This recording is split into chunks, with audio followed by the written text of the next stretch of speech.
You were one of my first guests on the podcast. I was in a different house, married to a different American. And so now we're here. Yeah. In the basement. Not the top anymore, the basement. This is that time frame. So much has happened. And your outlook has just always been so excited. So excited. So ready for the next chapter. And here we are. It's a gorgeous studio. And that word chapter is going to come up later. Oh, we're going to talk about this. But my first thing I wanted to talk about, and I think it's why I asked you to come back on, was you're in a sobriety journey right now. Yes. Although I haven't checked the last 2 weeks, but the last time I checked, there was no update since October 1st. Yep.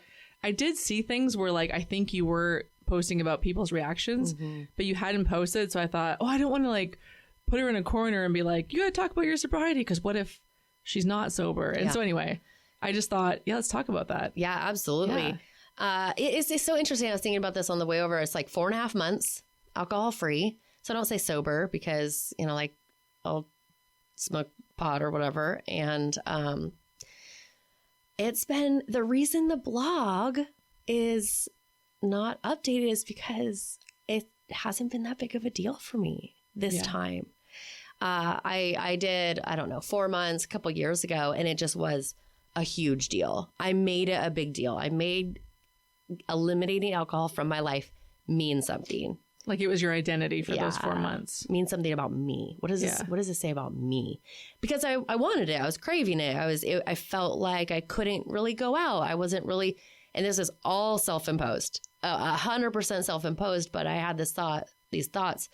Do I fit in anymore? Am I welcome anymore? Is it going to be awkward? Am I going to be awkward? Is it going to be uncomfortable? And those 4 months were horrible. It was so hard.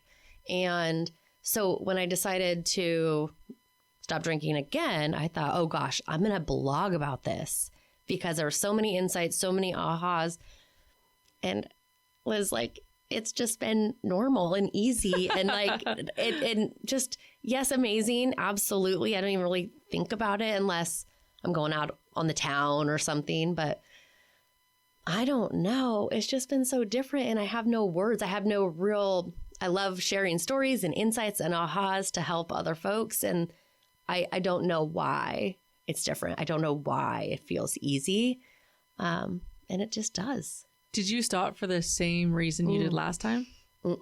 Yeah, no. And that's the crazy thing is because the reason I stopped, and I have no problem sharing it, and you can draw whatever conclusions you want about me from this story, but you would think that I would. So when we were moving Aya into college, just back in September, nerves and excitement and all the things, the night before we moved her in, we had some drinks, whatever.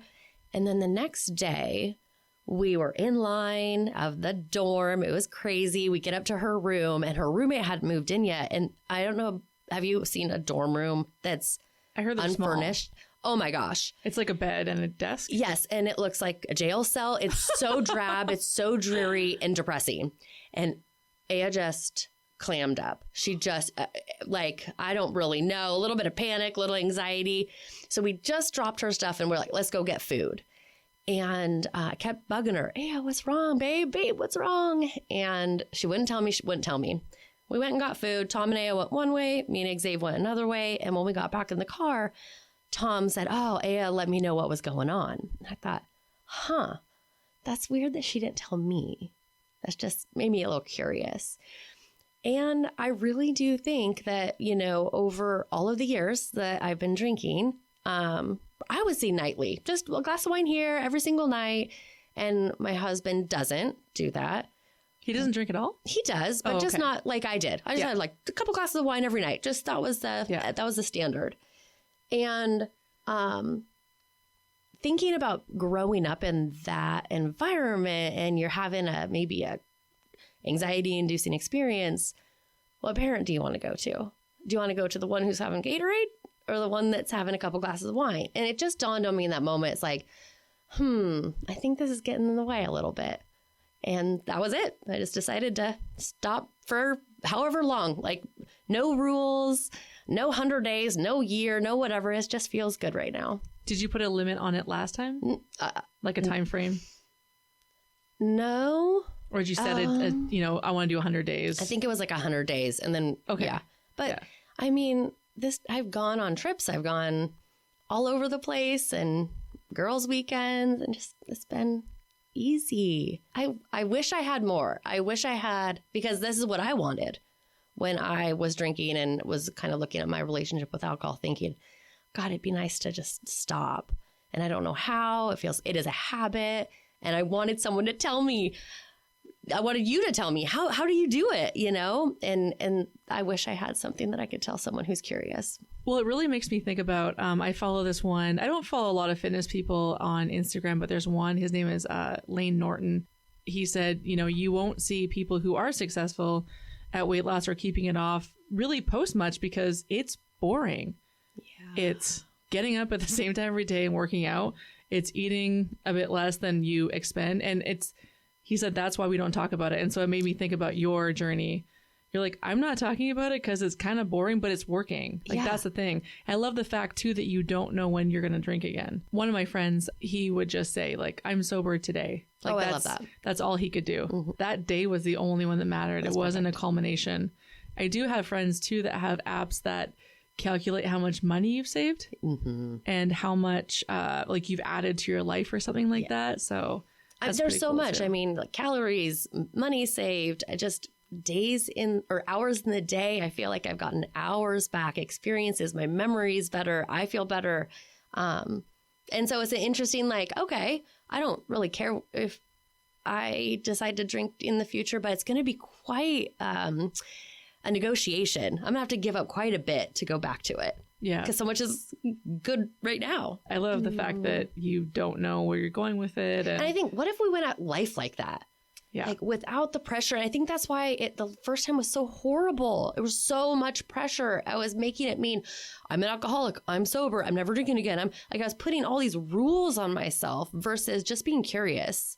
And what if we went at everything that way? Like, hey, I'm not going to really put any rules. I'm just going to get curious. I'm going to try this. How does it feel? I'm going to try that. How does it feel? I'm going to stick with this a little bit longer. I'm going to quit that. Like, I don't know. It's just like big old permission slip to do whatever that you want. I probably mentioned this before, but one of the other Instagram accounts I followed, I don't know where this girl is now, but she would, like, her thing was like hashtag the rules are fake.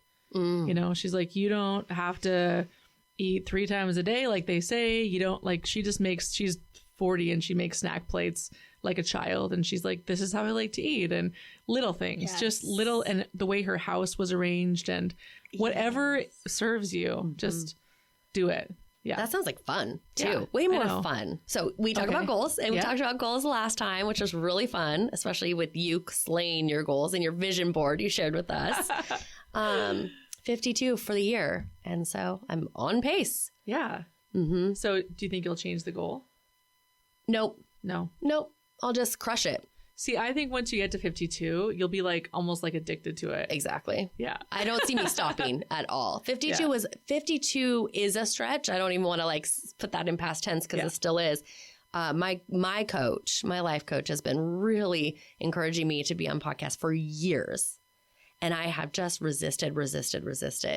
And so 52 is a huge stretch, and I'm going to just be really proud when I hit it and blow it out of the water. And what gave you the push? Like, why now? Because I have a topic that I'm really passionate about. You know, I'm passionate about living on purpose and life coaching and goals. It's just really general and generic. And I would get caught up in the weeds. What we talk about, what if this, what if that? With this mom guilt, it's very direct. It's very actionable tips that I have. I have stories to share. And also the women who are inviting me on their shows are moms. And I just love hearing their stories too. And I know that their listeners do. Their listeners want to hear from the host. And so it's an opportunity, because I've had a podcast, to kind of be a host as well and draw some stories out of the one who's interviewing me. And that's been really fun too. That must be really cool, because you definitely come away from the podcast. You probably learned a bunch of stuff. Absolutely. Yeah. Yes. Every time I'm like, oh God, that was an aha. That's an insight. And are some of these podcasts like brand new, been around for years? Like, does it just run the gamut? Yeah, both. Yeah. And then also, like, today I had a fit call, right? Where I want to get on the phone with anybody who wants to interview me to make sure we fit. Okay. Because I believe in a lot of things, and I don't want to be on a podcast and our values misaligned, right? I don't want to like be live and something comes up and it's obvious that our values are misaligned. Have you been live on a podcast? No, because I do these fit calls. And so, okay. you know, Do people do podcasts live? yes, Gosh, I'd be terrified. on like Instagram. Mm-hmm. Really? Mm-hmm. Yes. And then in you Facebook said that upstairs. groups. I thought you were joking. No. Like, why would I go live? And in Facebook groups, Wow. I'll go live. Yeah. Mm-hmm. That would be terrifying to have a gotcha moment. Especially, yes, because I'm in their group. So their group is obviously aligned with their values. Got it. Yes. So I learned that one. So I had a fit call this morning and it wasn't the right fit. And that was beautiful and fine. And she lives in Japan. And so we said no to that one. But I'm going to be on another podcast that airs out of Australia in a couple of weeks. Wow. So yeah, it's worldwide. It's really, really running the gamut is an understatement. It's all over the place. And I'm really excited because I feel like therapy over the last couple of years has become destigmatized, or at least less stigmatized. I've been talking about therapy forever and ever. I talk about my marriage therapy. Yeah, because you and Tom go to therapy. Yep. And you're the only couple I know who outwardly talks about it. Yeah, and we'll never not. And I just hosted a Jumpstart event retreat up in Bellingham in January, and my marriage therapist came. She was a speaker. Oh, great. And I was like, outed myself and outed as much as, you know, with integrity, outed the dialogue that we have. But I think it's really important to destigmatize therapy, marriage therapy, and this mom guilt stuff. There is shame and stigma around it. And so I'm just on a worldwide mission to break it wide open. I love that. Yeah. When you're on these podcasts, because you've been on so many so lately, is it making you miss your own? Yes, I'm going to relaunch soon. Yep. You are? Yes. Because I was going to say at the end of 52, I guess if you could choose the desired result, what would you want from this? So you're done 52. Yeah. What's in front of you at the finish line? Yeah. So this is like I have a business. I'm a life coach and I have a community called The Crew where I help women live on purpose and go get their goals. Mom guilt is stopping women from doing that. And so truly this is a funnel. Truly this is like get myself out there, break the conversation open. I do offer tips. I do offer tools. And if you like what you hear, consider joining The Crew. So it's like your call to action is join the crew. The call to action is take the survey. Okay. So I have a mom guilt survey. 150 women have taken it. That's my research. So I'm doing research and I can tell you why. But the end of 52 is just to continue to collect data and stories. I don't know, maybe there's a book in there. But it's to get women to live on purpose, to get women to, mom guilt will never go away, but to just live like slightly more intentional. People hate it when I say this word, but I think I want to keep saying it because it has the shock factor. I want women to be more selfish. And that's my goal. That's the end goal with all of this conversation. I never felt guilty before doing like this kind of stuff. But now that I only have Olive part-time, it is hard when she's over. Like, I feel like I need to spend every minute with her or I'm the bad parent, you know? And I don't think CJ would ever think that. We have a really great relationship. I think we have a great partnership, which is why we lasted so long. And I think we're co-parenting really well. And even when, I don't know how Spencer feels, but when Riley's here, I wonder if he feels the same thing, you know? Like, you have to just pour into these kids and you can't, oh, I can't have band practice. Got the kids. Yeah. Oh, we can't go out this night. We got the kids. Olive's old enough to stay at home by herself. Yeah.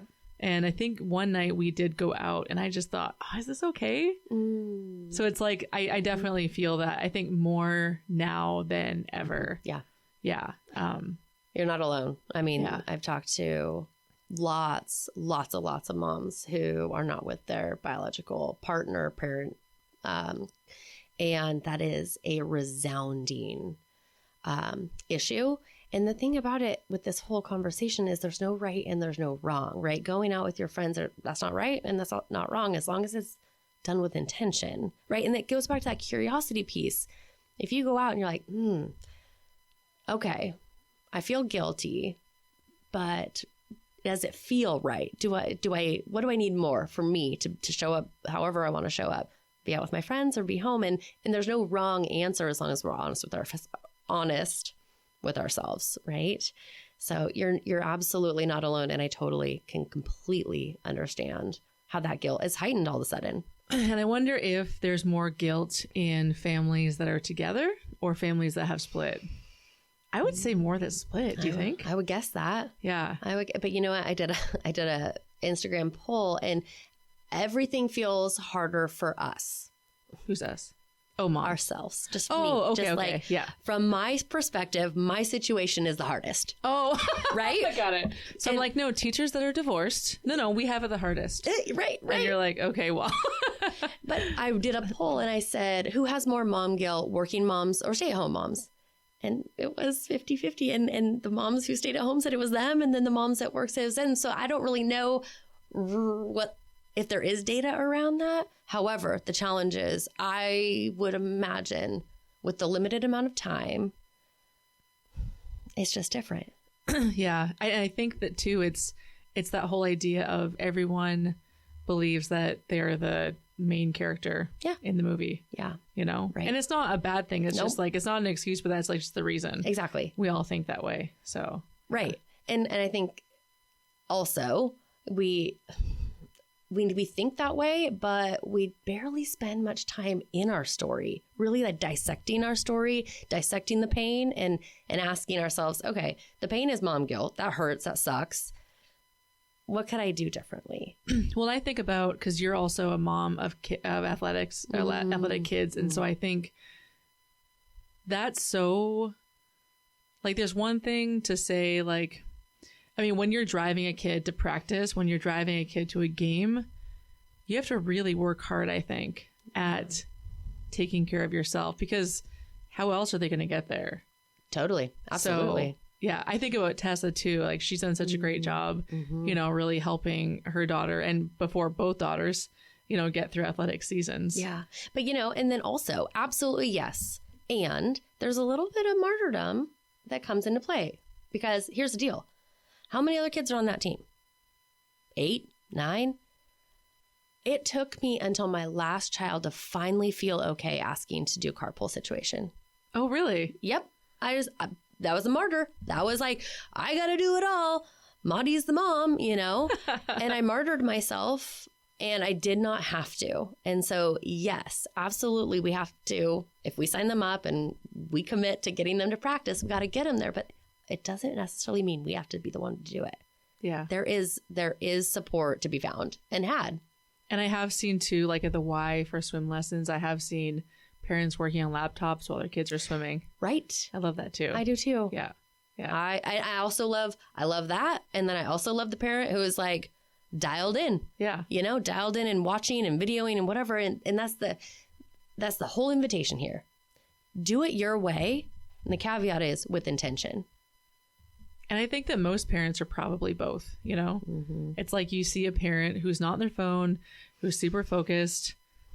This might be 1 out of 10 times. Yeah. Maybe their kid just said something to them. Yeah. Hey, Dad, could you get off your phone while I swim?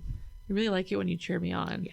Yeah. Mm-hmm. So it's always hard when, you know, you automatically just want to judge someone, you know? I know. Yeah. Because you're not doing that thing at that time. Yes. Yes. And this is the thing.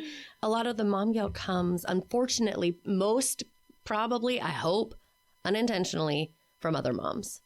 It's mom on mom guilt. Mm-hmm. We make each other feel badly for doing it differently. Yeah.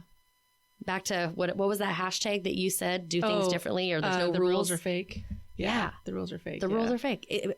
With parenting, yeah. The rules are fake. Are they fed? Are they housed? Are they, you know, safe? Basics. Yeah. Basics. Yeah. Then the rules, you get to do it. Yeah. And also, you think about what example am I giving to my kids? You know? Yes. I always think about, if Olive were in this situation with a split homes, how would, what am I showing her that you should be doing, with, your kid every time. So anyway, yeah. I think that's a great litmus test. Yeah. Because based on the research and the stories that I'm hearing, that is coming out as quite a big regret, is I wish I would have done differently, because now my kids think in a certain way.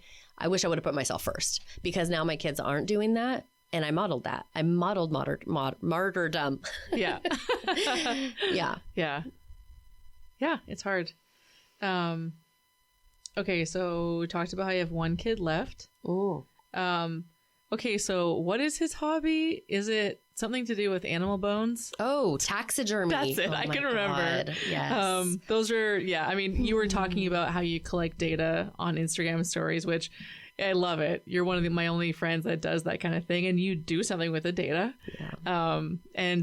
But then you know, once in a while you'll just see like a bunch of bones, and I'm like, oh, what's he up to? Oh my God. So how did this come about? Yeah. This taxidermy. First of all, I think it's a rebellion against my being vegan. Okay. I think it's his way of being like, you don't cook me meat anymore. I'm going to gross you out as best as I possibly can. I don't really know if that's true. We have a ranch in Nevada, and it's been in our family for 104 years, and it's huge. And so there's lots of cattle that get caught up in the canyons. Not lots. That was a big, huge exaggeration. One a year. And so get caught up in the canyon, and then they die, and there's these bones everywhere. And so Xavier has started collecting all of the skulls and bringing them home and picking the dead, dried flesh out of the skulls and making them beautiful, learning skills. Yeah. Beautiful ornaments that sell for hundreds and hundreds of dollars. So he's an artist. He is an artist. Yeah. It's really, and he is passionate about it, and he would do it all day, every day if he could. There's just not that many dead cows around. That's great. Yeah. It's been really fun because he's just like me. I'm a 7 on the Enneagram. I'm a fast start. So I get really excited about something, and then I take really quick action. Then I get a little bored and I want to do something new. He's just like that. So it's fun to see him stick with something for a while. Yeah. Mm-hmm. Yeah. Yeah. I love that. Okay. So there was 2 other things I wrote down. Writing and real estate. Ooh. Because you, like, literally when I think of you and real estate, I picture this kitchen that was burned. Yeah. So yes. Do you still rent? Yep. Mm-hmm. You're, I guess, a landlord. Is that the term? Yes. Okay. Yeah. And is that something you're still doing? I am. Okay. Yep. So I have a couple of properties in St. Louis, and, you know, it's really interesting because in my mind, I was getting into real estate for passive income. There's literally no such thing as passive income. I mean, you got to spend a little bit of time doing it. And this has been quite the learning curve. I think I might have broken even last year. It's not easy. It is an investment. And I had a goal to purchase real estate 2 years ago, and I did it. And so I'm in the thick of it. I'm really proud of myself, but it is a labor. And I don't even want to say of love. Like, it's a labor. Yeah. It's a labor of whatever you want to say for my future. You know, for future funds. Future Maudie will be really happy that I kept these properties. Because I think about how in Washington State, I know there's certain rules for, you know, renters and owners. And do they favor the renters, I want to say? Yeah. Mm-hmm. Okay. Yep. And what's it like in St. Louis? Just different. They favor the owners. Oh, okay. Yes. So is that why you chose that state? Okay. Yep. That was a recommendation. Also, because you could buy low, super low, and lease out for a little bit more than your mortgage payment. Here in Washington, that's going to be hard to do because real estate is just so different.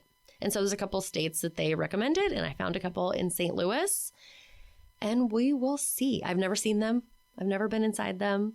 I have a great property manager who handles it for me. Yeah. And right now it's working. And here's the deal. It's just like the alcohol free.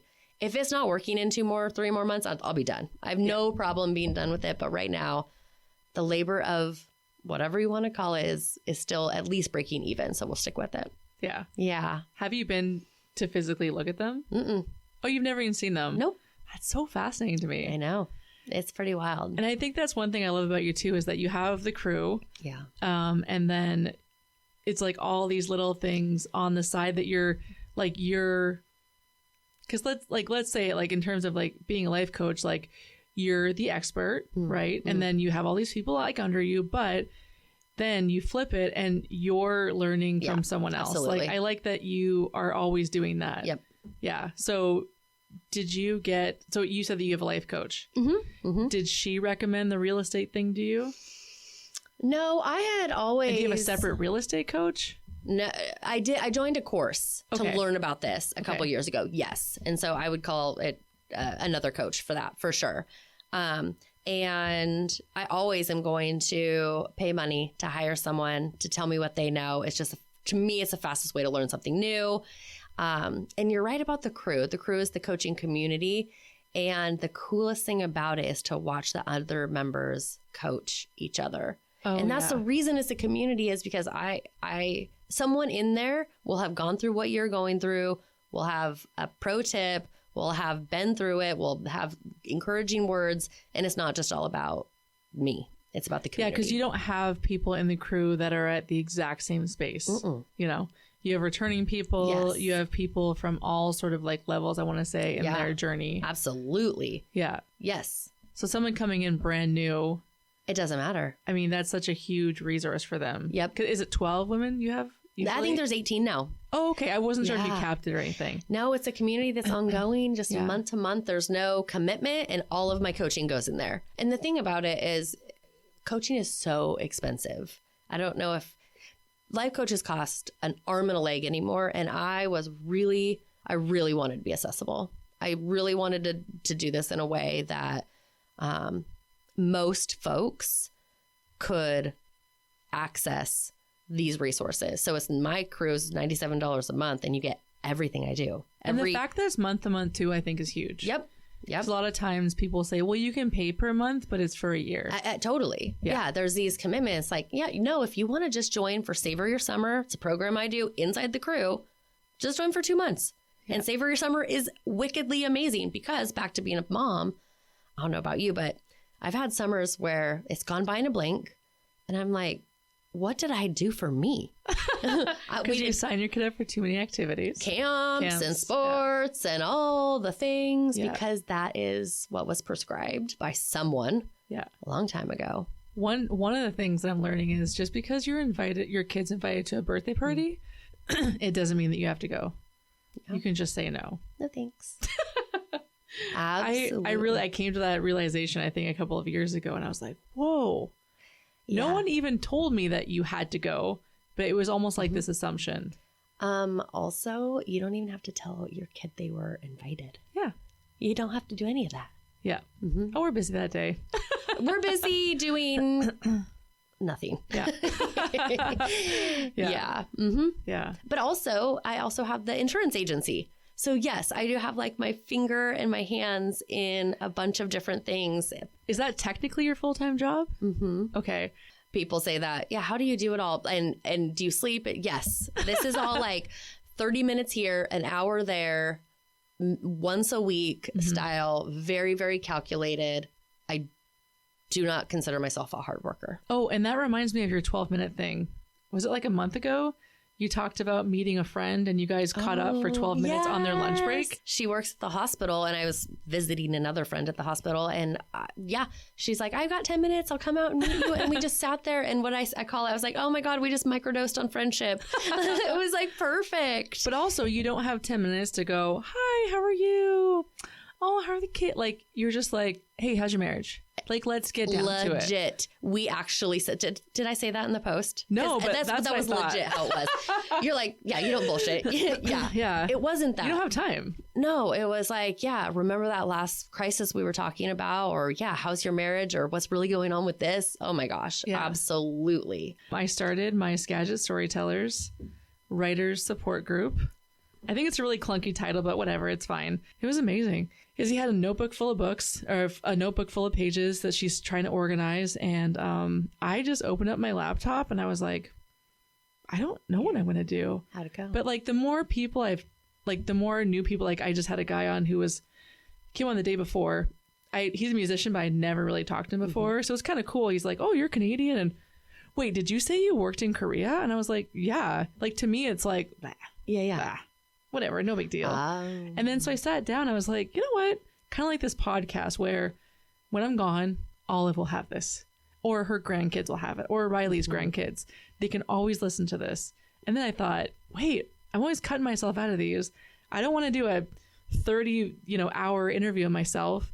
I'm going to write a book. I don't know if it's going to be about running, parenting, teaching. I have no idea. If it's just some self-published memoir that I can just give to Olive. Yep. Because I know what's going to happen. I want to start, and the muse will be like, we got you. We'll guide you. Right. So I wrote for an hour that day. The next day, Spencer had practice. So I was doing errands around town, and then I just stopped at the library and I wrote for 2 hours. Yes. And as I was writing I was like, oh, I forgot I did that race. Wait, I forgot about that thing. And the more I was writing, it's like my sisters came up, and like just everything's just like, I can't type fast enough. So I don't know what it's going to be, but it's incredible. So excited for you. Yeah. Have you read The Artist's Way? No, what's that? So it's a book about creativity. And one of her pro tips that she has us do, as you do, the readers do, is handwrite 3 pages every day. Handwrite 3 pages every single day. And it is just this forced creativity. And when you talk about the muse, it is turned on. And there's something so magical about, and type whatever, like no rules, whatever. Yeah. Just writing. I want to circle back to a couple things that you said, if that's okay. Yeah, go for it. Izzy, I love the piece of that story where she wasn't going to be able to pass the push-up test in one county, did a little bit of research and found a county where she would be able to pass. To me, that speaks volumes of like, there is no hurdle. It's just thinking outside the box. That's going to stick with me. That will stick with me when I'm thinking, someone tells me no. The next time someone tells me no, I'll be like, what county will take me? And the other thing that I want to highlight is that Skagit Storytellers, Skagit Storytellers Podcast Writers Support Group. Perfect. Perfect. I'll think of a fun acronym later. Yeah. Are you going to do it again? The last Friday of every month. Okay. And how many? 5 to 6. Okay. And how many people came to the first one? Just Izzy and I. Well, actually, and to be honest, Olive she volunteers to help teach violin to a bunch of kids. It's a great program. Yeah. And so it's from 4:30 to 5:30 at that library. Perfect. So when she's done, she came in and she wrote with us. So what I just love this story so much because so many folks, if they got one person to show up to their Skagit Storytellers Writer Support Group, they wouldn't keep doing it. And this is, I think, a problem with goals and a problem with going after what we want. We let the vision of like the end stop the progress because we want the end right away. You want 10 people in the room. You want 5 people in the room, whatever. You want to lose 10 pounds on your first day of dieting or whatever. Yeah. And then I literally, inside the crew, I was just talking about this morning, is we quit too early. And when, we say the scale stay the same. Week 1, stay the same. Week 2, it goes up. Week 3, we throw it all away versus keeping our eye on the prize, irregardless of the outcome along the way. I just think it's so inspiring because, so many people are listening and they have goals, and we have this like vision of what it looks like at the end, and we forget all the milestones that are just going to be so hard, and they're going to be invitations to quit. And you're like modeling that. And I just think it's brilliant. Well, and I think too that successful people, they're not really necessarily the most talented. I just think they didn't stop. Yeah. If I just keep writing, something will show. Like I told all of them, like, I don't know if I'll have a chapter on writing, a chapter on running, or maybe this will be a whole book on running. That's awesome. At some point, it's all going to come together. And then I'll figure it out. But it's just like that idea of, like he talks about in the book, conquering resistance every single day. And that resistance is just preventing you from writing or writing a song or going for a run, whatever you're doing that's going to benefit the world. Resistance does not want you to do it. If you want to watch TV all day, resistance will let you. Absolutely. Yes. So that And also, like, let me just, sometimes I get on these shows and we talk about all the positives, you know, and I think it's just so important to point out, like, I started my podcast in 2017 and then I quit. You know what's funny? I was going to ask you to list your failures. And then I was like, I don't know if this is like... Ooh, see, that's my jam. This is my jam. I love talking about my failures because it's permission. It's like, that's how we get better, or that's how we move on, or that's how... And also, I really feel it's important to share so that it's like, I'm all about giving permission for other folks to go out there and fail. Just please do.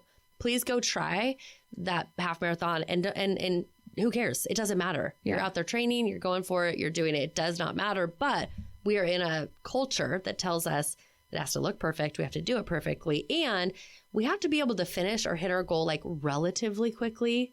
That whole like, it's going to take time is really hard for us. Yeah. So my failures, well, I mean, I had a book club that a couple years ago that nobody showed up to. You had a book club? Yeah. Nobody showed up to it. And I went into my office. It was during COVID. So it was on Zoom. Yeah. And I told my family, you guys are on your own for dinner. I'm getting the book club together. And I go in there and I had read my book and I had all the outline and all the notes. Oh my God. And I, you know, I mean, yeah, you know, I'm on Zoom, like just looking at myself, just looking at the waiting room. About 15 minutes, I was like, okay, I closed it and I went out and the fam. And the thing, this was the part, right? Because nobody needed to know. Yeah. Nobody had to know that. Yeah. The family's like, what happened? We were being quiet. Like nobody showed, but I wanted to show them that it's okay. Yeah. I put it out there. I read the book. I showed up in the way that I wanted to show up. And the result, like, that's not really part of me. So your book club? Yeah. Your podcast? The podcast, yes, but I'm launching it again. First version of it. Yep, Yeah. the quitting it. Yeah. Failure, probably dropping out of college twice, maybe 3 times I tried, never finished. What about oh God, she knows my failures. No, because I'm just thinking of our last time that we went on our podcast, you, speaking of Izzy and all her Instagram accounts, you had one about going outside. Like, I love where you live. Yes. Yeah. Yeah. Yeah. And I started it and I was like, I don't want to do this anymore. Yeah. And I quit. But it's hard even to say that these things are failures. It's like, because that just has such a negative connotation. Like, right. I just tried something and I was curious about something. Yeah. And then it ran its course. I was exactly. Yeah, and yeah. you know, your podcast at the time ran its course. Right. And now when you reignite your one now, you'll have, a different vision, different intention. Yeah. I can tell you one of the ones I look back at, I did a keynote speech in front of like 300 people and I didn't practice. I wrote it, but I really didn't practice. I didn't put my heart into it. I didn't put my blood, sweat, and tears into it. And I cried and I read it from the podium and it was fine, but I knew. You knew you could have done better. I knew it. Yeah. And I cried and cried and cried that night because the only person I disappointed was myself. That is a failure I've never talked about before. Oh. And it's good because now when I was hosting Jumpstart, the event in January, my whole like mantra that kept driving me is like, that will not happen again. I'm going to make sure that I show up and do everything I possibly can to make this the best event I've ever hosted. And it was. And I don't know if I really needed that failure, but it was part of it. It was piece of it. Yeah. Mm-hmm. Back to the writing thing. Oh, yeah. Do you have a book in you? Yeah, I do. I have lots. Mm-hmm. Kind of like me where you're like, do you know where you're going with it? Do you think you have 4 books? Yeah, 4 books. Okay. For sure. For sure, 4. Yeah. Like, one is the Italy. So going to Italy, getting pregnant, dropping out of college, moving home, then 18, 19 years later, I was having a really hard time, down in the dumps, depressed. I felt like I needed to run away from my life and my family. I needed a timeout. I just needed a timeout. And I didn't want to go somewhere happy. I wanted to go be sad. Like, this is what I know about feelings, unfortunately, is like, we got to feel them. It's really frustrating. And so I took myself to Florence. I took myself back to Italy 20 years later. And I was basically going to heal. Like, I didn't know what it was going to look like, but I brought my journal. So I kept a journal 20 years earlier of my time there. And I had never reread it. It's just too much pain. So it's almost like an Eat, Pray, Love type, like emotional journey. Yep. Like, what's the Reese Witherspoon that hiked the PCT. Yeah. Yes. That kind of thing. Exactly. Yeah, and I was like, you know what? I'm going to go and I'm going to, from 40-year-old Maudie, I'm going to go and talk to 20-year-old Maudie and I'm going to help heal her. And I was there for 10 days and I would read some of the journal and I would write, and I would have 2 journals with me everywhere and I would read and write. And in the end, I realized like it was actually the 20-year-old was teaching me. It was, yeah. So that'll be incredible. That is my book for sure. Okay. So, or one of them. I was going to say like, so you have the 4. Yeah. And this is what one of Izzy's issues and my other friend too. They're like, they have like 5 books they want to do. So like, which one do you focus on? Yeah. Doesn't matter. Yeah. And that's a lie. I don't know why I just said that. It does matter. I think for me, and maybe you could feel this as well, or maybe anybody contemplating, is like, I don't want to do any of them a disservice. Like I want to slay all of them. And so the first one, I'm like, I kind of want it to be my throwaway book, like my first book, and I think that's what's holding me back. Oh, got it. It's like none of those stories deserve to be throwaway stories. Yeah. Oh, okay. So it's like permission to have them all be exactly just fine. Right. Yeah. And that's one of the things about resistance is perfectionism, not wanting to release your work because you want it to be perfect. And I think one of the quotes, I might even write it like on our frame in our recording studio. I might even write it because it said something like, it's better to write a lousy ballet than no ballet at all. Yeah. And so you think about how some people may never hear your Italy story. Right. Right? Yeah, totally. Yeah. And also, like I mentioned before, like my mom passed away when she was 46. You know people who have gotten ill, right? When you're ill, are you going to be able to write, When you're, without health, we don't have anything. Yeah.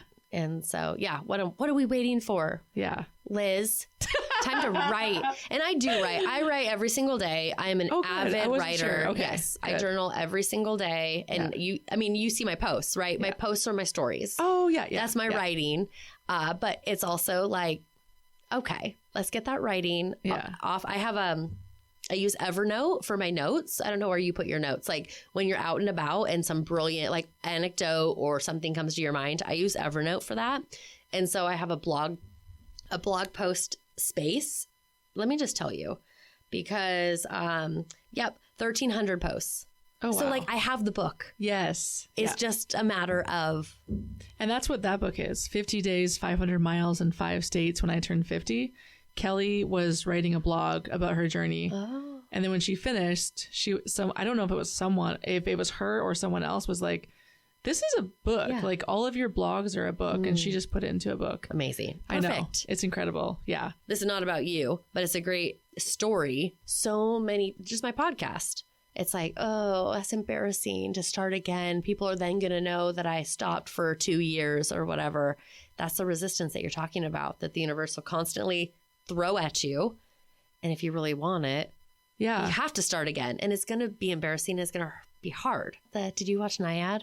No. Oh, I've heard of it. The swimmer? Yeah, I've heard of it. Oh my God. Should I watch it? Olive, yes. Okay. Watch it for sure. Okay. Talk about a comeback story, especially like with an aging woman. Yeah. Yeah. Well, and I thought too, just now about how you were saying that your sobriety, when you first stopped drinking for a few months, it was really hard because you made that your identity. Yep. I don't drink. And I wonder too, if like, maybe I was like, well, I'm only worthy if I'm an ultra runner. Because that's what I was at. There you go. So like, can ultra runners go back down, or is that like frowned upon, or I don't care. I don't know. There are no rules. Exactly. The rules are fake. The rules are totally fake. I think this is one of the reasons that I'm here, is just to be this like permission slip, because I'm not special at all. And so if you see me doing something, it's like, oh, if she could do it, for sure I could do it. Right. That is what I love. I love that.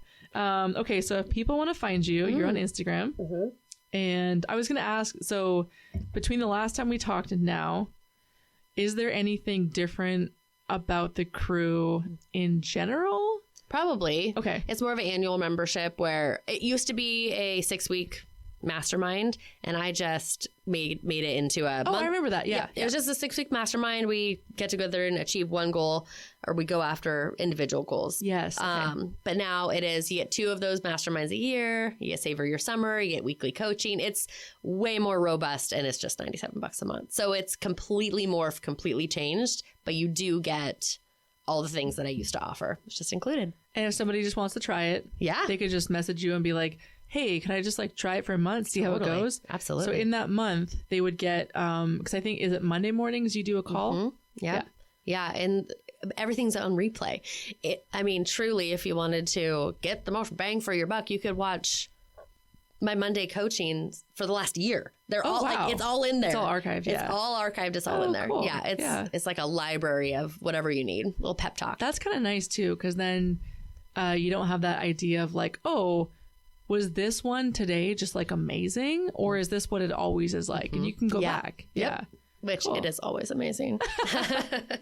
Okay. So they can find you, and I'll put your Instagram handle. Perfect. And then you just had Jumpstart, was it in January? Yep. Oh, okay. Yeah. So that's in January. And then what's your other event? I have dinners. 2. Yeah, I have dinner parties throughout the year. Okay, it's not like a set. Nope. Okay. Next one is February 21st, Living on Purpose dinner party. And where's that? To be determined. Okay. Yeah, it's somewhere in the Skagit Valley. I usually wait till I get the registrations, and it's very nice, very high-end, yummy food, good drinks, and great conversation company. Yeah. Yeah. Well, I like that idea too of like, it's also just networking. You know, it's really nice to be around other people who are on the same path as you. Yeah. Or at least have the same, they might be at the beginning of their journey. Yeah. And maybe you're a lot higher up, but then also like, that's incredible too. Absolutely. So I think now that I have, like I mentioned before, I have a student teacher, there's so many things I'm looking at in my practice going, okay, well, what do I show her? Like, there's this thing that I haven't been doing for a while, and I'm telling her to do it. Like, you have to make sure you do this. Absolutely. And then I go, oh shit, I'm not doing it. Yep, totally. You probably have some insight every time when you meet with the crew for yourself. Yep. You're telling these women like, women do this, and then you're like, when was the last time I did that? Yeah. Yeah. You catch yourself. Absolutely. It's like, oh gosh. And I'll say that though. It's like, right now, the news, like the theme, we have a monthly theme. It's self-love for February. And we're talking about what's in and what's out for self-love personally. And one of the things is, for me, it's like I've gotten back into the habit of binging news because it's chaos right now. And so I'll just say that on the call. It's like, this is a reminder for myself. Like, it's a personal check-in that this is too much for me. I definitely never want to be out of touch because there are marginalized people in our community that need my help. I need to have my pulse on that. Other than that, I can overdo it. People improving their life by putting out art or improving themselves, I think that's understated, and how healing it is. And I was just thinking, if you have 18 women in the crew and you're meeting once a week, I'm just thinking about the $97 price tag. I'm all about like, let's divide that $97 up 18 ways. Like, it's so like, because I got my eyebrows done and I think about, well, how much time does that save me every single day? I don't have to worry about shaping them or anything. Or I get my lashes tinted and lifted. I don't have to put mascara on. Like, so I think that's $80 divided by 6 weeks. That's how many pennies a day. And I think about how much value the crew will give someone because it's 18 people. And hours of content. Like, it's accelerated. If you want to just like go all out in 2025, hire someone. And the crew is like the most affordable.